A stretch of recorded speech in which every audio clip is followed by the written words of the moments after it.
Welcome to the Gain Momentum podcast, focusing on timeless lessons from global industry leaders about how to grow and scale a business in hospitality, travel, food service, and technology. I'm Jason Emanis here with my co-host, Adam Mogolansky. How are you, sir? Doing fantastic. Very good. Our guest today is Jeff Bzdawka, Chief Executive Officer. Chief Executive Officer of Knowland, hospitality veteran, even spending 20 plus years with Hyatt. Hello, Jeff. How are you? That's great. Doing great, Jason. Thank you. And if you haven't heard it before, your voice is very calming and very soothing. So I'll try not to nod off at the conversation today, but great to be with you guys. Sounds good. Adam? So our format today is we frame this podcast around 4 key questions that we ask that are very important for entrepreneurs and hoteliers and everyone who is an aspiring tech vendor would love to know. So we're going to dive right into the first question. Jeff, when it comes to scaling a business, what is the single piece of advice you would give entrepreneurs from your perspective as a professional in hospitality technology? Adam, that's a great question, and one that honestly it's somewhat challenging to answer, especially when you say that single piece of advice and saying we've got that filter and narrowing it down. I'd suggest it's really how you, as having a responsibility for a hospitality technology company and a company that is caring for and delivering services to the industry, is to really be very careful in how you look at and define your product offering. I think all too often entrepreneurs and founders of technology companies get fixated on the technology that they'll lose focus or forget about the importance of that total package. There's more than just the technology platform or the feature set itself. Unfortunately, with the number of years I've spent in the industry, I've seen many great ideas, many phenomenal products die on the vine because the founders, those that bring those ideas forward, didn't necessarily think through all that was required to bring their product to market, and thinking through activation and scaling the full package, really including deployment and support. So suggested you really need to think broadly, and it's not just if you're a SaaS company, software as a service, it's more than just the software. You really need to look at it all encompassing and be sure you understand not only what it is you're bringing forward, but how it is being viewed and received and how it will be ingested on the customer side. I like to talk with software providers that start with the problem. They can articulate the problem that they're solving with their software and make that connection. And I think that's probably a lot of what you're talking about. A lot of times people are creating technology for technology's sake versus, hey, this is the problem we're solving. And it's not just for these 3. It can address these 12 different types or something like that. Absolutely, Jason. Starting with the end in mind and understanding the problem, or I phrase it maybe even slightly different, realizing you're delivering and helping deliver an outcome. What is that outcome? What is the intended benefit of your end user?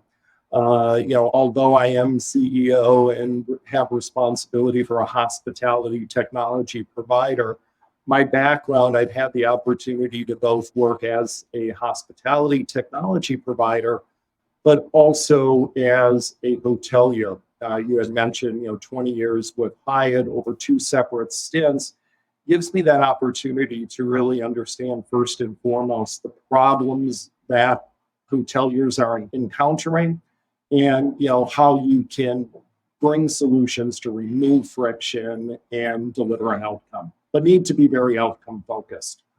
I'm wondering, you've spent so much time at Hyatt and you're bringing that expertise over to the vendor side in hospitality. And that's a very unique combination of skill sets you don't quite see. And I'm wondering, could you speak to one specific example that you might have for how that knowledge transfer has applied and helped you? And I really think, also, Adam, in looking at it, it's helped me both as a hospitality technology provider, understanding, the business. And you gentlemen know as much as I do that the industry we're selling into is really complex. And it's not just selling into or developing solutions for an individual property. There are so many other stakeholders beyond what happens on property, from an ownership group to a management company to a brand or a chain. Each have different needs and expectations. So really having had that opportunity to work for a company such as Hyatt, the opportunity to really understand and appreciate just how nuanced and complex the business is itself. But then also, I think, when I rejoined, as I mentioned, two separate stints at Hyatt, in between years 12 and 13, I had the opportunity to work for Pegasus Solutions, ran the global commission processing business, now known as Onyx Center Source, and responsible for global service delivery. That, as I gained those experiences, that really helped me look at and think differently on how I interacted with the vendor community when I had responsibility for global hotel technology. So kind of walking a mile in the shoes on both sides has really helped, I think, open my eyes to be able to provide better solutions. I think, Adam, another example is our industry has so many great individual pinpoint solutions offered by many different companies. Taking the time to understand the integration and how that comes together, and well-intended technology often breaks because of those points of integration. So really having that opportunity to view it from both sides helps me empathize, both whether I'm a provider of solutions or procuring solutions. Yeah, it was the word that came to mind, empathy. That's powerful. Yep, very much so. I have one more follow-up question, and it's more so for context. You worked at Hyatt on the buyer side. What motivated you to move over to the seller side, to the vendor side? So I was often asked around annual performance time if I was a flight risk at Hyatt. And I am who I am largely because of Hyatt with a number of years. And having worked in a technology provider space in the private equity world, it provided me, it was the right opportunity. It was the right private equity firm, which I think for founders and entrepreneurs, and as they look at need of capital and possible exit, understanding, the private equity firms. And Serent is one of those private equity firms I really respect and would love to work with. And then, the opportunity for me to, exercise muscles that I hadn't exercised for a while, obviously being in a big organization like Hyatt, and then going in and running an organization much, much smaller, really gave me an opportunity to learn and grow and bring that forward. And group and events is critical to the recovery of the industry. And my passion is hospitality. And this was an opportunity for me to carry on the legacy of one of the best business advisors, mentors, and friends I had, Bob Post, who unfortunately passed away as a result of COVID, who was before me at Knowland. So there was a lot that went into the consideration for me to leave the friendly confines, sitting in Chicago here, I can say friendly confines, and moving back into a PE-backed hospitality technology provider. It's very exciting and very different, obviously. Yeah, it's always a mixture of factors, but it's very good to know. I love hearing about people's background. For question number 2, what are the common pitfalls or failures you have witnessed that business owners should look to avoid when scaling their business?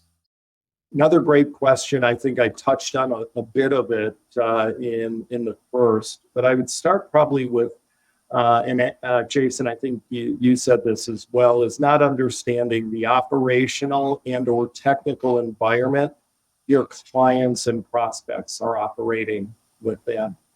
You may be selling a particular solution, but recognizing what the pain points are, what the anticipated outcome, how whatever solution you're bringing forward will fit into that ecosystem is critically important now more so than ever as things continue to evolve and operate. Integration is critical, and you as a provider, us as providers of solutions, need to own and have responsibility and understanding how those solutions will be integrated. And it's not just at activation, but how do they stay integrated and how to ensure that they continue to work after that initial day. Another area is really understanding that on the client side, underestimating a client's ability to embrace change management. We're selling solutions, and as new solutions are coming in, even if they're replacing older technology or incumbent solutions, there is a high level of change that is required, and change does not come easily. And oftentimes, in talking with others, in the hospitality technology provision space, get frustrated with their backlog of implementations. And there's often a common theme is the person who bought isn't necessarily the person who is responsible for activating. And there's many other priorities and factors in play. And the success of your solution and how it is viewed once in your customer is largely dependent on their ability to embrace change and manage change management.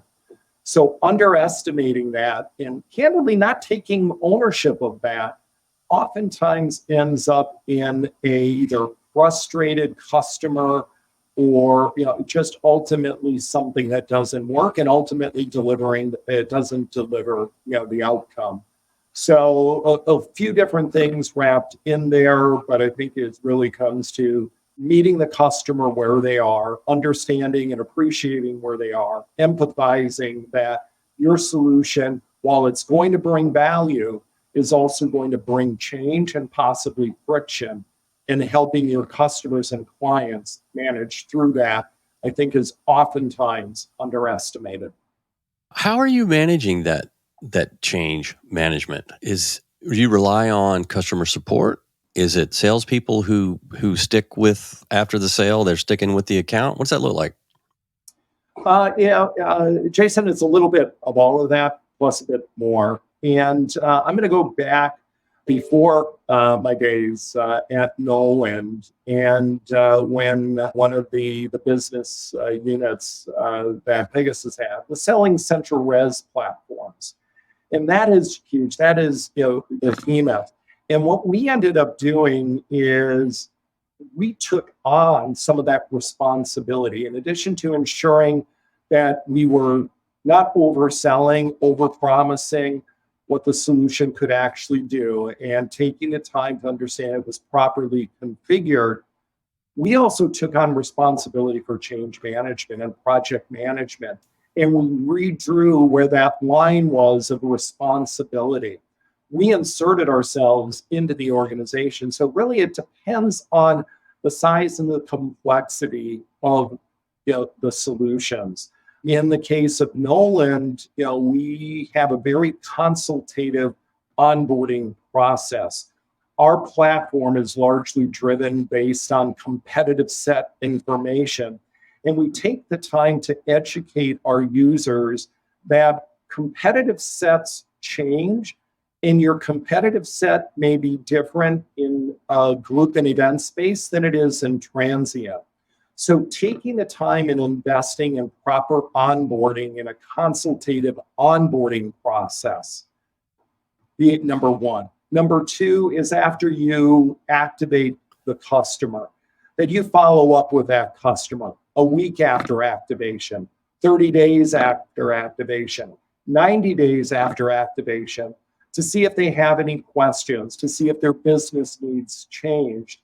And then what we also do is, monitor activity. In a software as a services company, we all have the ability to monitor our customer engagement with our platform. And using that data to understand not only how they're using the platform and inform changes on how you can improve the product, but notice if there are fundamental changes in how your customers are using the platform. You're proactively reaching out to the customers. I noticed you used to log into our system 2-3 times a week. Something changed, and for the last 3 weeks, nobody's accessed. Why is that? Well, Sally left and she didn't pass that training along, or something along those lines happened. So you really need to own the customer, not just up to activation, but ongoing and after. And you can learn so much from those interactions to inform product. And then the ability, as we expand our products and solutions, it's much easier to bring those in by staying in control. It's not get them implemented and move on. You really need to own that customer engagement model. Yeah, your Pegasus example reminded me of where I came from. It's a complicated implementation, and we had several project managers on the big deals, the big implementations. You had to have a project manager. So the project manager worked with support, and also most times our salespeople they stayed in it as well, and an executive. There was always be an executive sponsor as well, and it just took a village, I guess. Yeah, exactly. Taking that village, taking the time at kickoff to make sure everybody understands what their role is and what is expected of them, encouraging full and active participation, not just observation. And instill that sense of ownership. And you take time, and especially in those larger implementations, you celebrate the successes, you have periodic check-ins, and learn and evolve as you go forward. That was the perfect answer. We could spend another hour talking about that. We're going to move on to the third question, Jeff. Okay. What do you see as the key opportunities and challenges for hospitality technology companies in 2023 and beyond? All right, this is a softball. 3 words: labor, labor, and labor. Is the answer. So that's one. The second is tied to the first. Fewer team members, wider areas of responsibility, need to really turn information or turning data into information. And creation of actionable insights. And data can be used to help automate and better inform. So labor, data, and just the pace of change will be a challenge. As the saying goes, the pace of change we see today is unlike anything we've ever seen in our lifetime, but it's going to be far slower than what we'll see tomorrow. That recognition and embracing the fact that what worked yesterday may have to get changed tomorrow. I think the hospitality industry is evolving their operating model, and will need to continue to evolve their operating model. So again, it's not a set and forget. You need to continually to evolve. And with that evolution, guest and customer expectations are changing as well. And we all need to be well informed there and keep up with what those changing expectations are. And I probably shouldn't just limit it to guests and customers, but colleagues as well. But largely driven by the challenges with labor. You mentioned in a previous answer, changing competitive sets. And I'm wondering if you could explain a little bit more in terms of leisure versus group and how comp sets might be different. How do you see the competitive landscape of hotel products changing? First, I think it really, there is a meaningful and sizable shift in expectations, that it's not just selling a room, you're selling and providing experiences. Leisure is here to stay. I like to refer to group and leisure as leisure travel as well. The evolution of the way we work and having these types of conversations utilizing technology is going to evolve how hospitality ends up in servicing and caring for guests.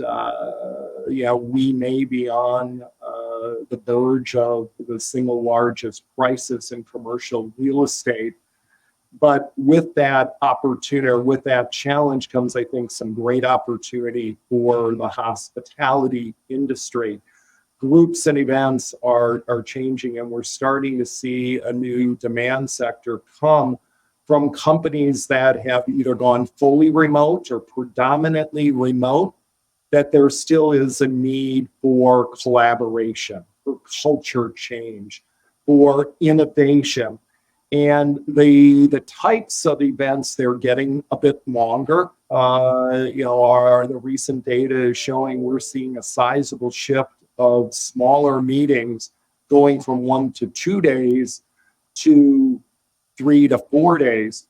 Somewhere in that 2 to 4 day range, they're getting longer. And I think part of that is people are not necessarily, and especially in groups and events, feel the need to make that 1 day trip. We can communicate this way, but to really build relationships and that we would have been able to get through coming together in an office space, the hospitality industry is starting to fill that particular gap. And that type of need, it's a different type of need, different type of sourcing than it is with transient. And your transient business, is sourced differently. They have different expectations, and your products may be different that you're looking for. So understanding that we may compete for a hotel directly across the street from us as it relates to leisure business, because people are coming to Chicago, for instance, to experience Chicago, where I may, if I'm looking to fill a group and event space, I may be more along the lines competing with a hotel in Memphis or a hotel in Charlotte or up in Milwaukee. And really understanding the differences between your mix of business, where your source markets are, your feeder markets, and group and event isn't necessarily the same feeder markets as leisure. And I can go as far as then also suggesting that as leisure travel, the revenge travel and the insane growth we saw with leisure travel, that is going to start plateauing, and people will be pulling back a bit on their spend levels, where group and events are starting to come back into the forefront, and some are actually referring to this year, looking into next year as the year or years of groups and events. But back to changing expectations, changing dynamics, how business is sourced, it's sold and planned is evolving and changing. Jeff, we're going to move on to the fourth question here. What are the key things innovative leaders and entrepreneurs should prioritize and focus on to gain traction for their business? All founded foundational in empathy, Jason, going back to one of our prior points. But to keep it really simple and crisp, the three areas, solving a problem and a pain point to make our customers' lives easier. It's all about removing friction to become indispensable. So the first one, understanding and solving for a problem, speaking in the language of your customers. The second, and we really didn't touch on this earlier, but it comes to the activation. Avoid what I'll refer to as abandonment of technology, with proper training and user engagement. I would suggest that our industry, and we're probably not unique in this space, but we do not get full value for the technology we put in place. And it's human nature. You've got emerging technology. I'll refer to it as the yellow lab syndrome. We just get something in place and something new comes and we're off running to the next fall instead of taking care and making sure that the technology is in place, operates as intended, gets the outcome, and your staff is fully trained and understands how to use it in delivering, those experiences. And then, change is the opportunity as well as the challenge. As entrepreneurs, as leaders of business, you need to get comfortable, with that change and to be able to evolve with it as well. And with that change, I would also suggest that the success of an organization, an entity, really lies in collaboration. I often like to say collaboration breeds success. And as entrepreneurs, as providers of solutions, we need to be comfortable with partnering. And we also need to be comfortable with partnering with possible competitors in the spirit of co-opetition. Understanding and recognizing you can't answer every question and you can't be an expert in everything. Pick your partners wisely. Tight integration, and again, that collaboration and being open to the collaboration, don't be afraid of it, will lead to success. Jeff, do you get involved in a lot of these integration partner relationships? Because they can be tricky, like you said. They can kill a deal because the integration never happens, because it can be so difficult to get the other partner to do what they need to do. And then there's blame game, and then everything just falls apart. And I think in my experience, it's been several people need to maintain that relationship. And it's always helpful if the guy at the top, the gal at the top is in it. Yeah, which is very much, spot on, Jason. And, I've been around the block enough times that I've experienced great partnerships as well as a few that have faltered. And if I look and take a step back, and what is the difference? I think it starts with having trust and building a relationship, and that understanding in the forefront, taking the time to ensure that who you're partnering with, you share the same value set, and that you look at business, and especially in a service industry, you have the same view of caring for your customers, caring for guests, and taking the time to build the relationship, building and establishing the trust, ensuring you've got top down and bottoms up level of engagement is critical, to the partnership. Don't have hidden agendas. Don't hold any punches. Be willing to talk about things that are not working. It's human nature to shy away from broken things and only talk about the things that are good. But the only way you'll learn from and create better partnerships and better relationships is learning from those friction points and where you may have failed or faltered. Why did you fail? And then how do you learn from that and bring it forward? Yeah, I guess there is a Japanese expression for adversity makes the best friends. It's on the tip of my tongue, but that's almost the perfect lesson to end things off here. Jeff, can't thank you enough for coming on. This has been fantastic, fantastic lessons. Gentlemen, thank you. It's my pleasure. I enjoy watching the Gain podcast, and I was thrilled to have the opportunity to join you today. Thank you. Thank you. Thanks.